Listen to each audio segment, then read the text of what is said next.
Say kase Asante Ye Oman na Asante Ye Oman ampa. No kwasam ne se obehwe edwaimu a sesebre nanka edwaimu aye butubutu. Nanka ahanom akire so yie nenso. Enam se ahu fiefie a wo ye nti ama okwan mu ada ho. Kwame mido wiase na wasanso enemy ehie enedei documentary ya de brewi mesrawo na migidi se obegye bre na wahwe documentary amano akọ ne ewieje se obehwa mewo Asante mantem eye Kumase na enedei wa bra ye di free edi na yereba no wo yen akwantio ahoro a yetuo no beye nansani na yenai na yebabedru eye bantama krotia na se oba ya santime mu ha na se yekase bantama krotia na eno ne eye G runabout anase comfort anoche runabout eye comfort anoche teaching hospital home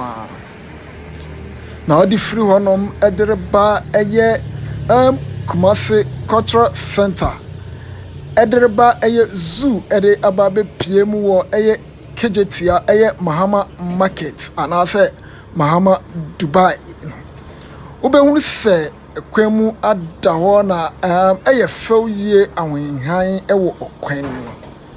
edi piema kokosi eye Kumasi edum baby a Asante mantem sika ahuru nyinara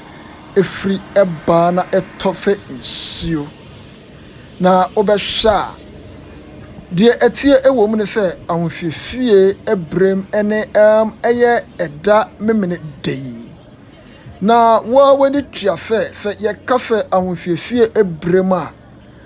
ye bu inkompon ede kokohye ye kira na eye adeba ko a krobia Asante kotokohene free se obefro eye abendwa oma ehia no ejie na se ohye sa eye mo amamre ya akoso eye bre santene emu enie na eye na eye nwanwa pi se eye yen politicians and also the government no entumi take control ema emrebi entumi enye edwuma wei ana se yebu enkompon na se yehwe ni yi a yebisa yen wo se is it that the system is indeed polluted? Said ye eye poto kasem ebeka no no.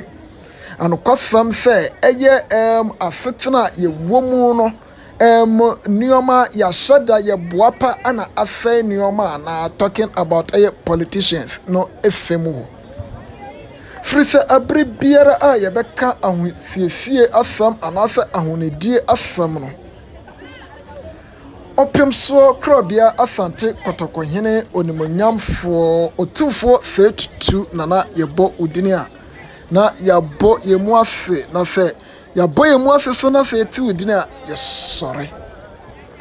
opemso ehye emra Asantema nyina etie esanse Asantema eni bema biara eka eye opemso na se tutua ne ne a Asantema yeni no enunti enamso ema ne mra ahodo a efa ahonedie ho no se edura yentoto na se nanso se obehwa se abanpo ananka ogina se oya nanka minjindi se abirbia wo frɛ no eye ahoshaso a potokasem ye beka bibi se eye self eye discipline no nanka yenhunu ne saa nanso enam krobia Asante kotokohene a oba adinyinemu a na enionyam abemu intino oba ya Asante mantem na se eduru ahofiesie bra yensunifom enne dia ohunu no wo ekwan nim se dwadifo ni nyina no agye pene na obia aboa ne nuoma no ebra ya hyefe onipa bia betumi aton na ade no saa bre no ne dia obedi so ewo eye bebi a eye car kwan na edi free eye bantama krotia edi kosi edumu no ka bia enko na ka bia soso emma fa na edwadie enkoso nanso se yeba ebebrem ewo Dubai a eye Mahama market a obehunu se edwedie ekoso nkakra de nanso so okwan mu eda hɔ yie a edwane mu so atie a ahokyere biara nim na henhan nkuto ne de a ahyɛ de ma anokɔsɛm sɛ krɔbea Asante kɔtɔkɔhene tufo 32 abebio efe enyam hyene abaso bɔ dodo esanse ono ne ohene popro a afresika edifika ekopue mu ewo menhia ema adwubi kete ebabe gru kete edi hyene enyam nana 32 abebio opemso Asanteman edawafe na asanteman ebo wudin a yegye sofe psiaw na eye Oman Ghana so edawafe ewo ba obo Oman penin John Dramani Mahama ene na bedi ekire onimonyamfo oba odi ne hudin oba anwofefo oba mu pabene eye Nana Opoku Ajaman opemso Oman Ghana dawafe wo echirbosno ko a ode ebo wonom sadi ebeya oman impuntu ebekonkan sesie yedaso yenamu ewo eye Mahama market anase kejetia Dubai yede ko akopiem ewo edumna yamamohu sadi okwemu edaho na mohu sadi asanteman etumi etoto ne nioma eyie esanfe yesife etuo ebeto a ajefe wenya echirijinafo na fe asanteman eye etuo a na ne chirijinafo papebine nana 32 abebio nia mekani bio se afresi kadi sikedwa kopue mu o menhia ema adwubi kete kogru kete ewo menhia ahimfi fikasiem fi popromu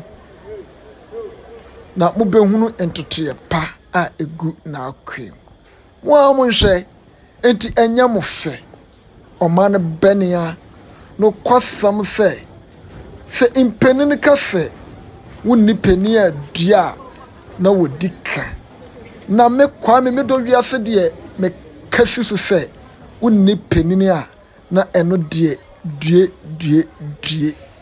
due ene amani hunu esanse asanteman wo krobia Asante kotokɔhene a wantumi ankɔgye fante amoso nenso okokoduru fante Asanteman wo krobia Asante kotokɔhene a okro komante nenso so na wante osan nachi nenso so na aman eso na edoso efere fante krobia Asante kotokɔhene omanfo ekafe ye niso udwuma pa a udidema Asanteman dodo ewom se woye Asanteman ehene popro nenso udwumadie esom Ghana nyinara ebo onene a unfem na unji Oman Ghana dawase Asanteman jadawase se wapebre na wajebre ede ahwe DFKOrg magazine 60 world documentary amano efi yabesro se obeto ekoso na wa subscribe na wa follow your media platforms awodo ni nyina. Thank you for watching DFKOrg 60 world documentary. Please kindly take your time, follow and subscribe all our media